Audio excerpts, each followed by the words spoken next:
देखिए, कल जिस तरह की घटना हुई है, जिस तरह से मारपीट और हिंसा की वहाँ पर घटना हुई, बाहर के गुंडे बुलाए गए थे। हमने ऑलरेडी सभी लोगों की तस्वीरें आज ट्विटर पे भी शेयर की हैं। वो सभी लोग कल रात को कैलाश वर्मा, जो वहाँ के लोकल एमएलए हैं, उनके साथ बैठे हुए भी थे। वही लोगों ने सुबह गुंडागर्दी की और रात को कैलाश वर्मा के साथ बैठे थे। तो बहुत साफ होता है कि एक बहुत कोऑर्डिनेटेड प्लान्ड अटैक था। और जिस तरह के पत्थर उन्होंने इस्तेमाल किए हैं, उससे भी साफ होता है कि वो लोग जान से मारने के लिए भी कल तैयार थे। जिस तरह से कल पुलिस पूरी तरह मौके से नदारद रही, उनके साथ हमारे लगातार कम्युनिकेशन हो रहे थे, फिर भी कोई रिस्पांस नहीं आया। वहाँ के लोकल एसएचओ ने हाथ खड़े करके बोला कि तुम्हारा मैटर है, मैं नहीं कुछ करूँगा। और जैसे ही हम गांव से बाहर निकलते हैं, वहाँ पे 2 पुलिस की गाड़ी अंदर जाती है, तो उससे भी कहीं ना कहीं पुलिस की संलिप्तता पे शक होता है। और राजस्थान पुलिस के लिए अब पूरी देश देखेगा, पूरी दुनिया देखेगी कि राजस्थान पुलिस इस मामले में निष्पक्ष जांच करता है या नहीं करता है। क्योंकि हमारी तरफ से जितने भी वीडियोस हैं वो पब्लिक डोमेन में डाले गए हैं। उस तरफ से अगर कोई भी वीडियो है तो वो लोग भी डालें। पर राजस्थान पुलिस क्या निष्पक्ष जांच करेगी, ये कल पूरी दुनिया देखेगी। आप लोगों की तरफ से इस मामले में पुलिस में एफआईआर दर्ज करा गई, कुछ जानकारी आई आपको? हम लोगों की कल टीम, लीगल टीम वहाँ पर मौजूद थी। जिनके साथ मारपीट हुई वो लोग वहाँ पर मौजूद थे। कल हम लोगों ने अपनी कंप्लेंट दर्ज कराई है। एफआईआर भी जहाँ तक मुझे बताया गया दर्ज हो गई है। हम लोग डरने वाले लोग नहीं हैं, हम लोग हिंसा करने वाले लोग नहीं हैं, हम पीछे हटने वाले लोग नहीं हैं। हम स्कूल ठीक कराने की लड़ाई लड़ रहे हैं और हम उस लड़ाई को आगे भी जारी रखेंगे उसी शिद्दत के साथ। बल्कि कल जिस तरह की घटना हुई है, आज मैं देख रहा था मेरे ट्विटर इंस्टाग्राम पे सिर्फ राजस्थान के स्कूलों के दौरे आ रहे हैं। तो इन्होंने, मदन दिलावर ने अपने पैरों पर कुल्हाड़ी मारी है। अब पूरे राजस्थान में जिस तरह की दुर्दशा है स्कूलों की, वो पूरा देश देखेगा, इनकी फजीहत होगी। हम रुकने वाले लोग नहीं हैं, हम झुकने वाले लोग नहीं हैं, हम डरने वाले लोग नहीं हैं।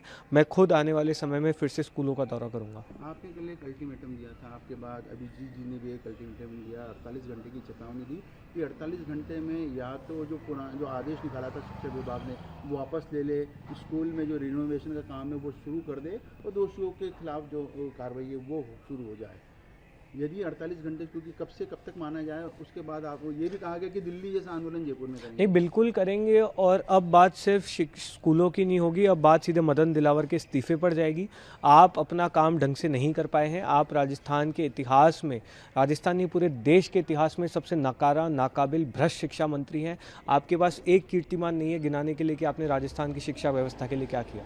आपके राज में झालावाड़ में स्कूल गिरने से हमारे बच्चों की मौत हुई है, उसके बाद 7 स्कूलों की छतें गिरी है, बच्चों के कितने चोटें आई हैं, क्या हालत है। 85,000 क्लासरूम राजस्थान में इस समय जर्जर हालत में है।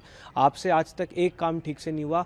आपके राज में टीचर्स को बीएलओ की ड्यूटी पे लगाया जाता है, सेंसस की ड्यूटी पे लगाया जाता है, कुत्ते भगवाने की ड्यूटी पे लगाया जाता है, सरकारी कार्यक्रम ऑर्गेनाइज कराने की ड्यूटी पे लगाया जाता है, पढ़ाई करवाने के अलावा उनको सारी ड्यूटीज़ पे लगाया जा रहा है। आपने आज तक शिक्षा व्यवस्था के लिए कुछ नहीं किया। लेकिन इन 48 घंटों में भी अगर आपने हमारी मांगें नहीं मानी तो ये आंदोलन बहुत बड़ा होगा। 48 घंटे अपन माने कि कल तक पूरे हो जाएंगे, तो क्या दिल्ली जैसा आंदोलन करेंगे? बिल्कुल क्या करेंगे, अभिजीत जी भी बिल्कुल आएंगे? करेंगे। दीप के खुद यहाँ पर मौजूद होगा। हम इनसे वोट तो नहीं मांग रहे हैं, हम यहाँ पर भाजपा के खिलाफ पॉलिटिकल पार्टी तो खड़ी नहीं कर रहे हैं। हम तो यहाँ पर से स्कूल ठीक करने की बात कर रहे हैं। तो उसमें किस तरह को किसी को क्या दिक्कत हो सकती है? हमारी मांगे क्या है? जिन्होंने कल हिंसा फैलाई आप उनको अरेस्ट कीजिए। हमारी मांगे क्या है कि जो आपने तानाशाही ऑर्डर दिया है जिससे स्कूल विजिट को रोका जा रहा है, आप उसको वापस लीजिए। हमारी मांग क्या है कि भैंसों के तबेले में अगर कोई स्कूल चल रहा है तो आप उसका तुरंत मरम्मत कार्य शुरू कीजिए। ये ऐसी कोई मांगे तो नहीं है कि कोई शिक्षा मंत्री पूरा नहीं कर सकता। लेकिन आप नहीं करेंगे तो फिर आप उस कुर्सी पर बैठने लायक भी नहीं है। बीजेपी द्वारा कल प्रतिक्रिया दी गई थी अलग अलग नेताओं द्वारा, उसमें एक प्रतिक्रिया ये भी थी बीजेपी के एक मंत्री की कि सीजेपी जो है वो कांग्रेस का मुखौटा है, कांग्रेस के मुखौटे के रूप में काम कर रहा है। इस बयान को नहीं, ये किस सब तरह आप देखते हैं? मुखौटाबाजी आप बोलते रहिए। कांग्रेस का मुखौटा है, आम आदमी पार्टी का मुखौटा है, लेफ्ट का मुखौटा है, कुछ लोग तो हमें बीजेपी का मुखौटा भी बोलते हैं। आप ये सब करते रहिए, आपको जो मुखौटे लगाने लगाइए, लेकिन स्कूल आपको ठीक करने पड़ेंगे, उस पर हम आपको छोड़ेंगे नहीं। एक उनका तर्क ये भी कल दिया था जो बीजेपी के नेता, तो उन्होंने कहा कि कॉकरोच जनता पार्टी का जो प्रोटेस्ट हुआ वो दिल्ली में हुआ, महाराष्ट्र में हुआ और अब जयपुर में, राजस्थान में हुआ। ये बीजेपी शासित प्रदेश है, तो ये सब एक पीछे का एक एजेंडा है किसी दूसरी सर पार्टी की तरफ से। देखिए, इनकी जो कॉन्स्पिरेसी थ्योरी है, उस कॉन्स्पिरेसी की थ्योरी के हिसाब से 30 साल पहले मेरे परिवार ने एक साजिश रची कि मैं राजस्थान में पैदा हुआ। फिर आगे बढ़कर हम लोगों ने एक और बड़ी कॉन्स्पिरेसी की कि 2023 में राजस्थान में भाजपा की सरकार बनाएंगे। उधर दीपके ने सेम कॉन्स्पिरेसी की कि मैं महाराष्ट्र में पैदा होऊंगा और फिर हम 2024 में महाराष्ट्र में भाजपा की सरकार बनाएंगे। सर, हम जिस राज्य में रहते हैं उसी राज्य के तो स्कूल विजिट करेंगे। सौरभ दिल्ली का रहने वाले तो दिल्ली के स्कूल देखेगा, मैं राजस्थान का रहने वाला हूँ तो मैं स्कूल राजस्थान के देखूंगा, दीप के महाराष्ट्र का रहने वाले तो महाराष्ट्र के स्कूल देखेगा। आप अगर कहीं जगह ऑपोजिशन में तो जाइए, वहाँ के स्कूलों की असलियत दिखाइए। आप दिखाइए ना झारखंड की असलियत, कर्नाटक की असलियत, पंजाब की असलियत। कौन रोक रहा है आपको? हम तो नहीं रोक रहे, आप दिखाइए आपको किसने रोका है। झारखंड में कल स्टूडेंट्स के ऊपर लाठीचार्ज हुआ पुलिस का, तमाम चीज़ें हुई आपके सामने है, उस मामले में स्टूडेंट्स के विरुद्ध, युवाओं के विरुद्ध किसी भी प्रकार की बर्बरता बर्दाश्त नहीं की जाएगी। आप हमारे बच्चों पर लाठियां नहीं चला सकते हैं। जायज़ मांगे हैं आप, उनको सुनिए, उनको एड्रेस कीजिए, उनके कंसर्न्स को एड्रेस कीजिए। लेकिन किसी भी सरकार को, चाहे वो कोई भी राजनीतिक पार्टी से हो, अगर आपको लग रहा है कि आप मारपीट करके, गुंडागर्दी करके, बच्चों के साथ बर्बरता करके आप इससे बच सकते हैं, तो ये आपकी बहुत बड़ी भूल है। वहाँ पर भी जो सीजीपी है वो उन युवाओं के साथ खड़ी रहेगी। सर, हम पहले दिन से खड़े थे, आगे भी खड़े रहेंगे। हमारी टीम ने वहाँ पर ऑलरेडी स्कूल्स इंस्पेक्ट करना शुरू कर दिया है। हमारी जितनी भी कैंपेन्स है झारखंड में भी उतनी शिद्दत के साथ चलेगी, जितनी राजस्थान में चलेगी, जितनी दिल्ली में चलेगी, जितनी पंजाब में चलेगी, जितनी गोवा में चलेगी।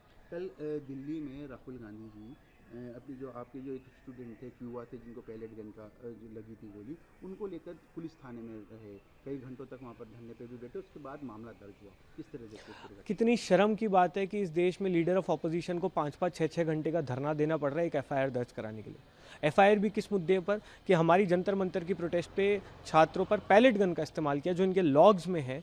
तो आप एफआईआर से क्यों भाग रहे हैं? इससे ज़्यादा शर्मनाक बात क्या हो सकती है कि अब इस देश में छात्रों पर बर्बरता हो रही है, उसके एफआईआर लिखवाने के लिए भी लीडर ऑफ ऑपोजिशन को 5-5 घंटे के धरने पर बैठना पड़ रहा है। Subscribe to One India and never miss an update. Download the One India app now.